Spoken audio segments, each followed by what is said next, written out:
Pour ajouter un nouvel objet dans la vue 3D, on va passer par le menu principal Add. Une fois dans le menu principal Add, on a différentes catégories d'objets.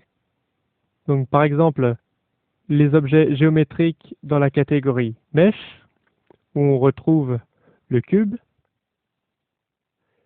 Et quand on clique sur une de ces options, on ajoute la primitive, c'est-à-dire la forme de base que vous avez choisie.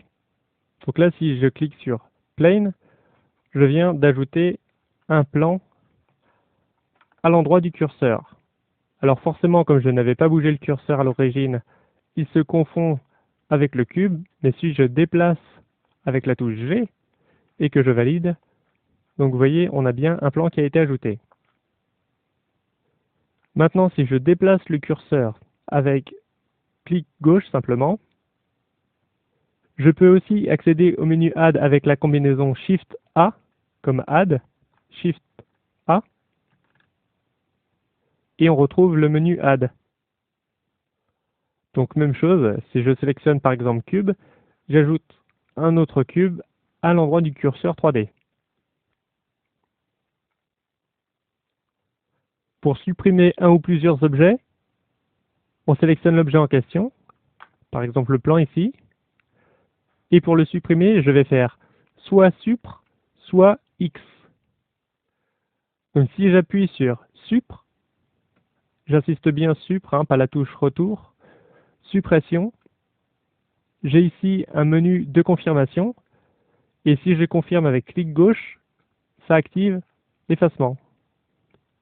Donc X ou bien Supr. Je vais faire de même avec l'autre cube. Donc je le sélectionne avec clic droit. Et là, je vais faire X ou bien Supr et je valide. Maintenant, nous allons voir la duplication. Pour cela, je vais sélectionner le cube de base. Et pour faire la duplication simple, je vais faire la combinaison de touches Shift D. Shift D. Et donc, la duplication entraîne systématiquement un déplacement. Donc, si je valide avec clic gauche, je valide le déplacement. Si, au contraire, je refais l'opération, donc Shift D, mais que j'annule le déplacement avec échappe ou clic droit, ça n'a pas annulé la duplication. Ça a simplement annulé le déplacement qui est suivi. Pour preuve, si je déplace l'objet sélectionné actuellement, vous allez voir qu'en fait, les deux cubes sont confondus. Ça, c'était pour la duplication simple. Maintenant, si je veux avoir une duplication, c'est-à-dire qu'on va pouvoir créer des instances de l'objet en question, on va utiliser plutôt que Shift D, Alt D. Donc Alt D, encore une fois, il y a un déplacement associé, et quand je valide, ça crée une copie qui est liée par rapport à l'objet original. Ce qui veut dire que si je change la nature de cet objet, alors je le fais ici pour l'exemple, mais ce n'est pas à reproduire. Si je déplace un des points, vous voyez, ça se répercute automatiquement sur l'autre. Donc là, les deux objets sont liés, contrairement avec Shift D. Pour fusionner plusieurs objets, alors d'abord, petite note, on ne fusionne que les objets qui sont du même type, c'est-à-dire pas de question de fusionner une caméra avec un cube ou bien une lampe avec une caméra. Mais les cubes ici sont de la même nature, donc on va sélectionner plusieurs objets avec Shift, clic droit pour la sélection multiple. Et maintenant, si je veux les fusionner, les joindre, ce sera CTRL J. CTRL J. Et maintenant, les deux objets précédemment séparés ne font qu'un. Ces diverses actions sont également disponibles dans la barre d'outils à gauche. On a un groupe Object et on retrouve Duplicate Object pour dupliquer, Delete pour effacer et Join pour fusionner. Chaque opération dans la vue 3D est soumise à un point de pivot. Ces points de pivot sont disponibles dans le sélecteur de mode de pivot, qu'on va pouvoir retrouver dans l'entête de la vue 3D ici. Et si on clique sur cette petite liste, on a accès aux autres modes de pivot. Par défaut, le mode qui était sélectionné était Median Point, ce qui veut dire que quand on a plusieurs objets sélectionnés, Blender va calculer le point médian et il va s'en servir pour faire l'opération. Ce qui veut dire que si je fais une rotation avec ces deux éléments et que je laisse le pivot en médian, eh bien vous voyez que l'origine de la rotation se trouve au milieu des deux origines des objets. Même chose si je fais une mise à l'échelle, l'origine de la mise à l'échelle se trouve bien au milieu des objets sélectionnés.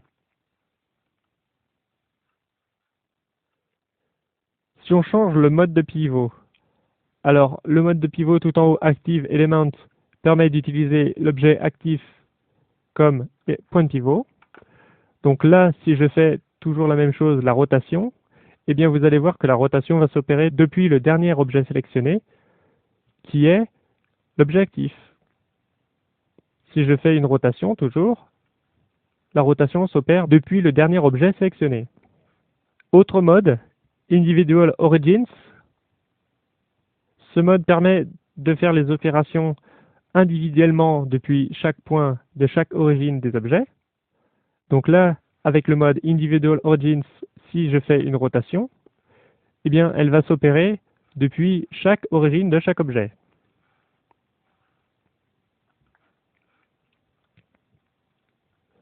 Autre mode, le mode 3D Cursor, qui permet d'utiliser le curseur 3D comme point de pivot. Donc si je déplace simplement le curseur 3D avec le clic gauche, et toujours pareil, je fais une rotation, eh bien elle va s'opérer depuis le curseur 3D. Pour la suite des explications, je vais vous demander de passer dans le mode par défaut, Median Point, et je vais vous expliquer l'utilité du bouton qui se trouve juste à côté. Donc si j'active cette petite icône de double flèche, je vais interdire à Blender de faire les mises à l'échelle. Donc si on a plusieurs objets qui sont sélectionnés et que du coup je fais F, il va se contenter de les déplacer puisque la mise à l'échelle n'est pas autorisée. Donc pour rapprocher ou éloigner des objets, c'est une option qui peut être utile. Alors par contre, c'est une erreur de débutant assez commune de cliquer dessus sans faire attention. Donc si vous avez des touches de déplacement, de rotation et de mise à l'échelle qui ne répondent pas très bien, vérifiez bien que vous n'avez pas enfoncé par mégarde cette icône, que je désactive maintenant. Enfin, puisqu'on est au chapitre des erreurs de débutant, l'organisation de l'interface par défaut fait qu'on peut cliquer à côté des icônes des contextes de la barre des propriétés ici. Quand on veut cliquer sur les icônes ici, on peut, par mégarde, si on ne fait pas attention, cliquer un petit peu trop haut et cliquer sur une de ces icônes de la vue hiérarchique Outliner. Ces icônes ont pour effet de soit désactiver l'affichage dans la vue 3D avec le petit œil, soit de rendre la sélection impossible avec la flèche, soit de laisser l'affichage dans la vue 3D, mais d'interdire le rendu. Donc si un objet est invisible, vous pouvez vérifier que ces options n'ont pas été cochées par erreur.